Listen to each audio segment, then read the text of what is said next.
a estar meditando allí la palabra de Dios, Gloria a Gálatas capítulo 6, versículos 7 al 10, donde dice la palabra de Dios algo tan hermoso, la ley que todo el mundo tiene y toda la creación ha sido basada en la ley de la siembra y la cosecha. Usted y yo estamos en esta tierra, en un mundo que se basa en el presente para poder tener un futuro. Usted lo que está viviendo en el presente son los actos que usted hizo en el pasado. La decisión que usted hizo en el pasado es lo que lo tiene ahora aquí sentado. Lo que usted un día decidió aceptar a Jesucristo en su corazón, ahora es lo que lo tiene a usted sentado aquí. Entonces ahí la palabra de Dios habla de esa ley, tan hermosa esa ley, porque de todas formas, ¿qué quiere decir la ley de la siembra y la cosecha? Quiere decir, por ejemplo, que usted siembre un palo de mango, no le va a dar unas naranjas. Cuando usted si siembra una uva, no va a cosechar fresas. Entonces, esa es la ley de la siembra y la cosecha, que lo que usted siembre hoy, eso usted va a cosechar en el futuro, para bueno o para malo, para bendición o para perdición. Entonces, acá este versículo está hablando algo tan hermoso,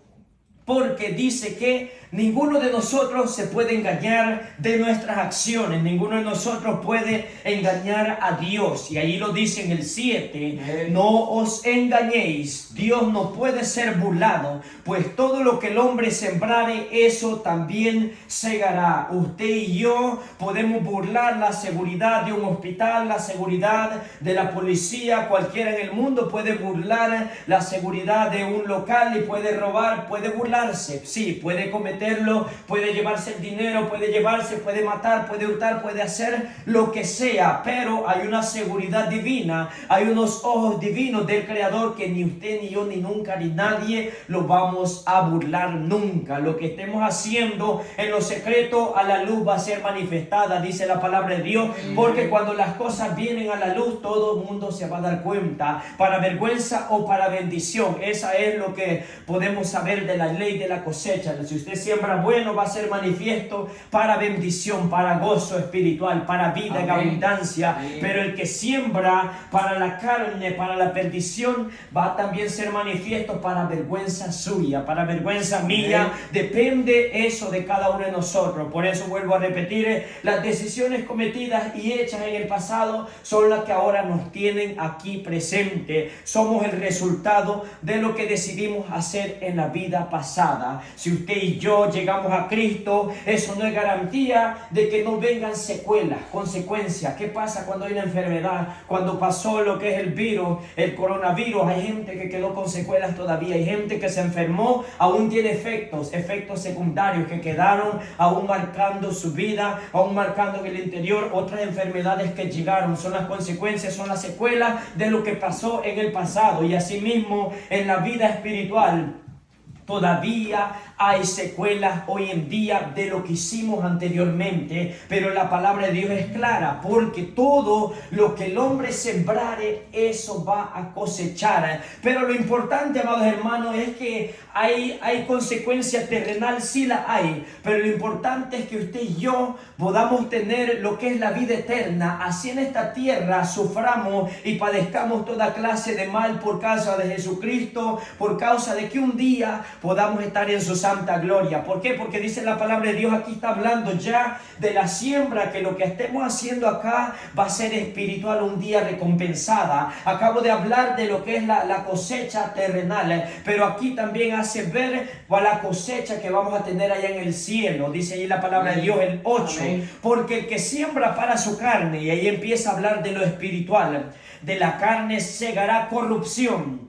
Mas el que siembra para el Espíritu, del Espíritu segará vida eterna. Entonces ahí está hablando que entonces vamos a cosechar vida eterna mientras nosotros estemos acá sembrando, estemos sumando. El mundo, el universo, usted sabe, es como como una inversión. Si usted conoce la inversión de la gente allá afuera, el que tiene dinero sabe de inversión, sabe que cuando invierte algo lo va a multiplicar. Si invierte $10,000 va a obtener el doble, va a obtener $20,000. Entonces así es en Cristo. Lo que usted invierta ahora, lo que usted le esté poniendo a su vida espiritual es lo que va a obtener un día la vida eterna allá en el cielo. Pero hay un problema con la gente que no se ha dado cuenta todavía, porque dice ahí que el que siembra para su carne, de la carne segará corrupción. O sea, algo corrupto, algo vanaglorioso, algo de perdición, dice la palabra de Dios.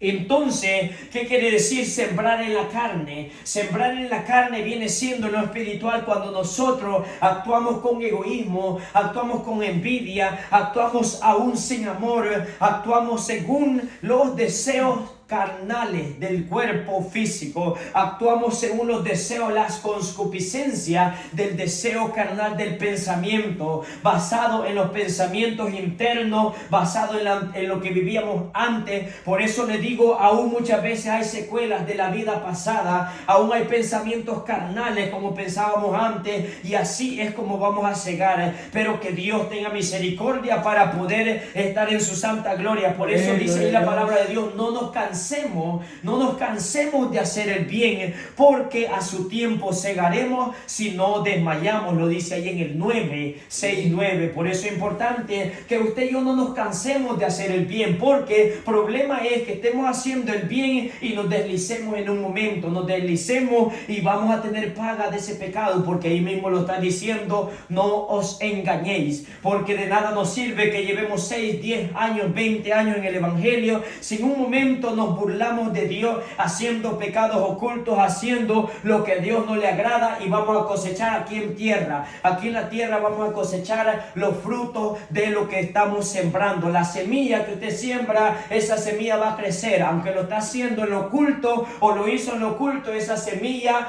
va a crecer y va a germinar. Por eso usted sabe, hoy en día hay personas impías y usted puede darse cuenta, la persona es mala, pero tiene hijos, tiene familia, es mala, hace cuánta maldad. Quienes vienen a pagar un día lo que ellos hicieron sus hijos, su familia, en el futuro, a los años, es algo que usted y yo no lo puede ver. Por eso la gente hace cuánta maldad, cuántas cosas, dice, no me va a pasar nada, mira que a él no le ha pasado nada.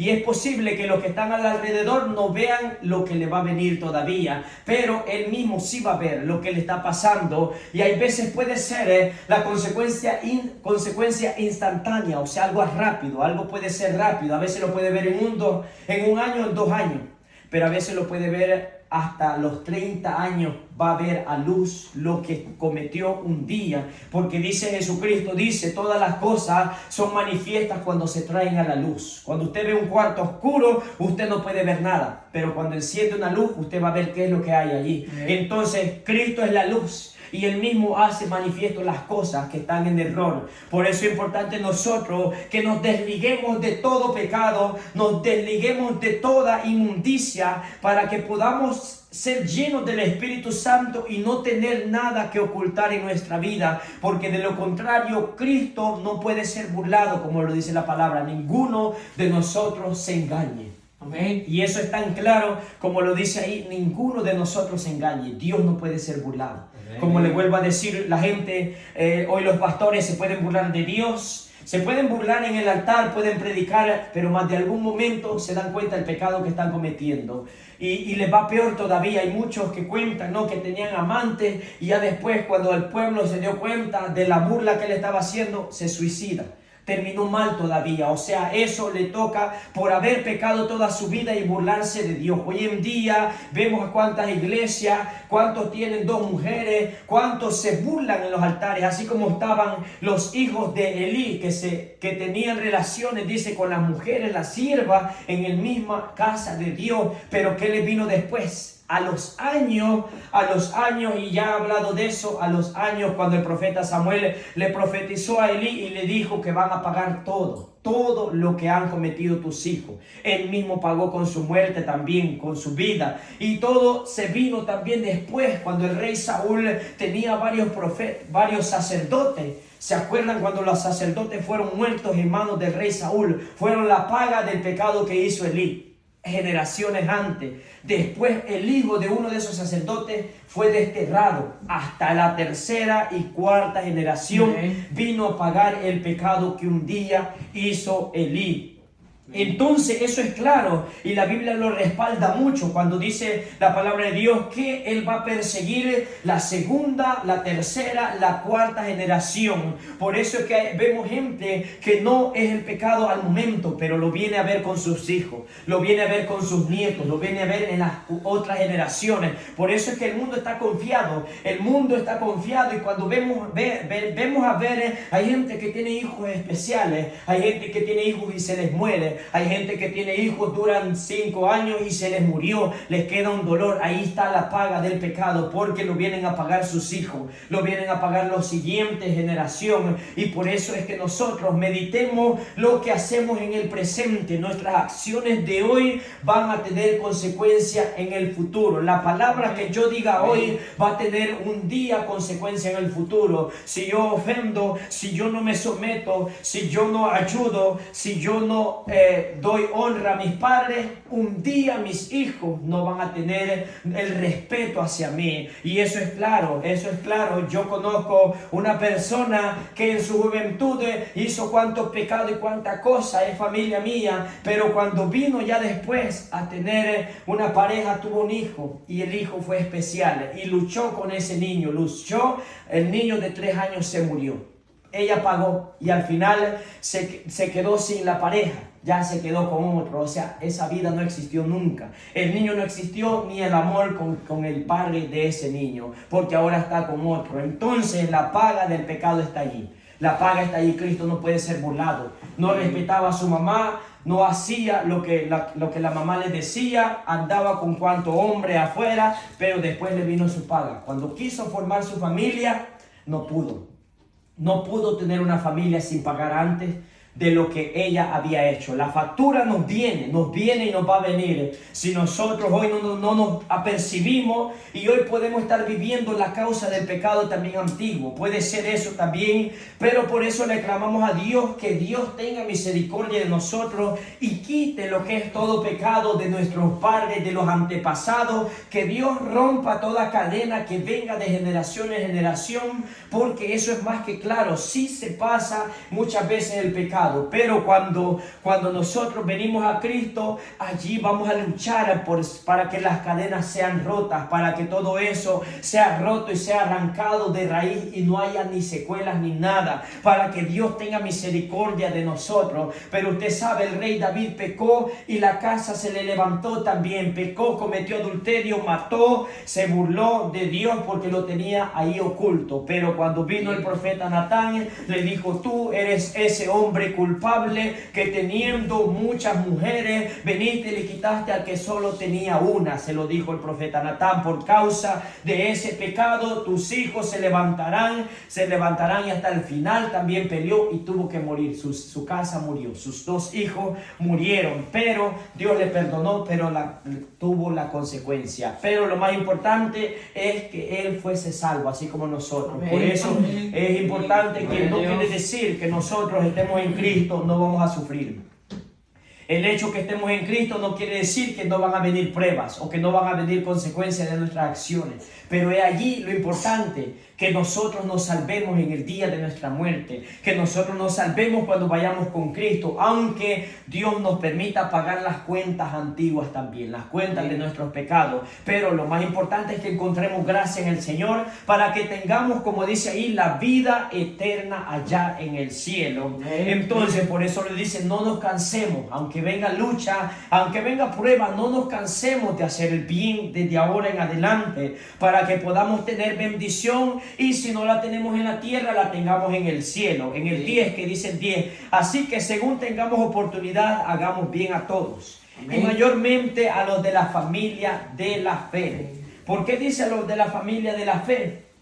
Porque de todas formas, los que estamos reunidos acá somos los primeros que tenemos que llevarnos bien, tenemos que hacernos el bien entre nosotros, porque de nada nos sirve que nosotros nos estemos peleando, buscando según nosotros almas allá afuera, Y los que estamos dentro ni siquiera nos queremos. Entonces, ¿cómo así que vamos a ir a buscar almas allá afuera y aquí adentro no nos llevemos bien? Por eso dice, hagamos el bien a todos, pero principalmente a los que ya estamos dentro. Entonces eso es, amados hermanos, lo que dice la palabra de Dios. Y vamos a ir también en Isaías, vaya buscando en Isaías, porque también habla acerca de lo que usted siembre, eso va a cosechar.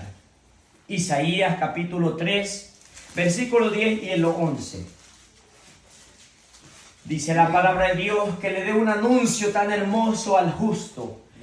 El hecho que usted siembre para el Espíritu es que usted va a ser un justo.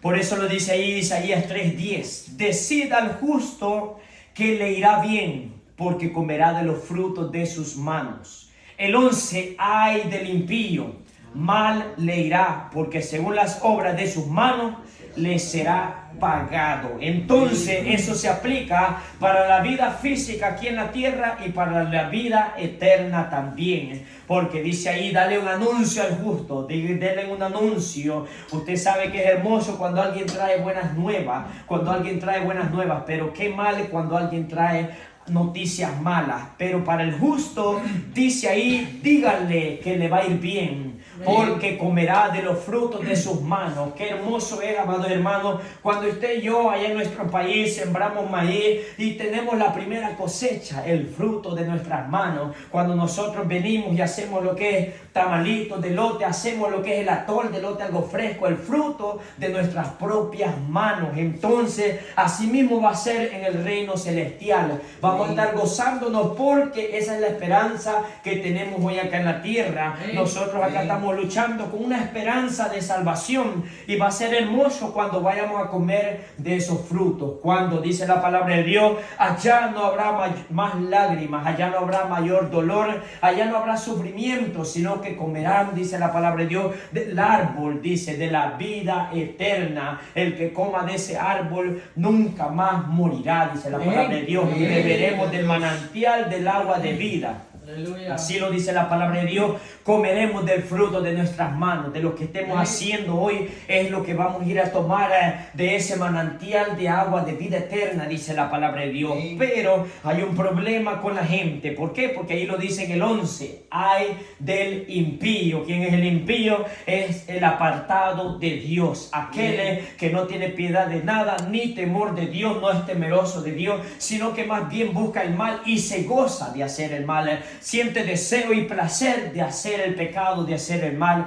diferente al justo. Cuando el justo falla y peca, el justo le duele en el alma, le duele en el corazón, le duele en el interior, y eso es lo que nos hace perfectos delante de Dios. No es que seamos personas que ya no cometan errores, sino que buscamos la perfección en el diario vivir en santidad, que cuando fallemos vamos a sentir un dolor en nuestro interior, porque estamos fallándole a nuestro Creador y buscamos de su rostro y de su presencia para poder estar a la perfección como Él quiere. No es que seamos perfectos totalmente, pero sí el justo busca la perfección, sino que siempre fallamos. Pero hay del impío. El impío es malo. El impío peca pero con gusto. El impío peca pero porque quiere, porque siente placer. Hay del impío, mal le irá. Entonces ahí dice la palabra de Dios, primero da la promesa al justo, pero también da lo que es el juicio divino para el pecador. Dice ahí, porque según las obras de sus manos les será pagado. Entonces ahí es donde viene, y ya volvemos a comparar. El justo cosechará lo de sus manos, cosecha algo bueno. Pero fíjense, si usted y yo sembramos lo que es, hacemos una siembra y sembramos espinos, sembramos lo que es toda planta venenosa, toda planta que no es comestible, imagínense. Entonces, y luego ya digamos que queremos comer eso, vamos a obtener lo que es espinos, plantas venenosas, cosechamos lo que sembramos. Entonces así es el impío, dice ahí, comerá, porque según las obras de sus manos le será pagado. Entonces, esto acá en la tierra es como una factura a la cual nosotros le vamos sumando. Lo que le vayamos poniendo y le vayamos sumando, eso es lo que vamos a pagar. Vamos a pagar lo que es muerte, vamos a pagar lo que es maldad. Un día que estemos allá en el juicio de Dios, el que esté allá en el trono del Señor, le va a ser leído, dice la palabra de Dios, en un listado del libro de las obras, y allí va a ser lo que es lo último, como lo dice la palabra de Dios. Va a cosechar lo que ha hecho de sus manos, le va a ser pagado, tenga lo que le pertenece. ¿Por qué? Porque así fue lo que hizo también cuando Jesucristo dio los talentos. ¿Qué pasó con aquel que solo tenía uno? Lo vino y lo enterró. Le fue quitado el único talento que tenía. Eso recibió por obra de sus manos, porque lo que él mismo hizo no era digno de tener recompensa. Pero en cambio, si nosotros sumamos, como el que tenía 10 talentos, lo hizo el doble todavía. Tenía 5 y hizo 10 más. Y le dieron todavía del que tenía 1, se lo dieron al que tenía ya. Entonces, por eso esto es una suma. Esto es una suma, esto es como que usted va sumando, pero para la vida eterna. No esperemos que en esta tierra podemos tener bendición, pero también pueda que no tengamos también acá en esta tierra. Pueda también que eso sea posible, pero nosotros tenemos que esperar es del reino de los cielos, la promesa divina, que nuestra lucha acá en esta tierra sea solamente para allá en los cielos, sumando únicamente en los cielos, porque dice la palabra de Dios que acá en la tierra nada tenemos, sino que solamente nuestras moradas están en el cielo. Entonces dice también en Proverbios, vamos a Proverbios, porque también ahí habla acerca del camino, la obra impía, la obra falsa, la siembra y la cosecha. Proverbios 11, versículo 18 al 21 lo vamos a leer. El 18 y el 21 son donde dice también lo mismo de lo que estamos hablando, amados hermanos. Y es importante que usted y yo entendamos, aunque sea corto este mensaje, pero es importante que usted y yo lo guardemos y lo atesoremos en el corazón. Proverbios 11, versículo 18, amados hermanos. Guardemos la palabra de Dios en el corazón, porque de día y de noche usted y yo vamos a meditar de nuestras acciones, que cada decisión que tomemos va a tener un efecto en el futuro. Dice el 18: el impío hace obra falsa, mas el que siembra justicia tendrá galardón firme. ¿Qué es galardón? Galardón es la promesa, los regalos de Dios, los regalos que Dios nos ha prometido. Por eso dice, galardón tengo en gloria, dice la alabanza. ¿Por qué? Porque galardón es un regalo que nos está preparado para nosotros, morada allá en el cielo y vivir por siempre con Jesucristo. Eso es para el justo, pero para el impío dice que hace obra falsa. El impío hace obra falsa, mas el que siembra justicia tendrá galardón firme. Firme, un galardón que no va a ser acabado nunca. 19. Como la justicia conduce a la vida, el ser justo nos va a conducir a la vida eterna, así el que sigue el mal lo hace para su muerte. O sea, la Biblia es clara, que si nosotros hacemos mal, lo vamos a hacer para nuestra propia muerte. El 20, abominación son a Jehová los perversos de corazón, mas los perfectos de camino les son agradables. 21, y ahí viene el juicio.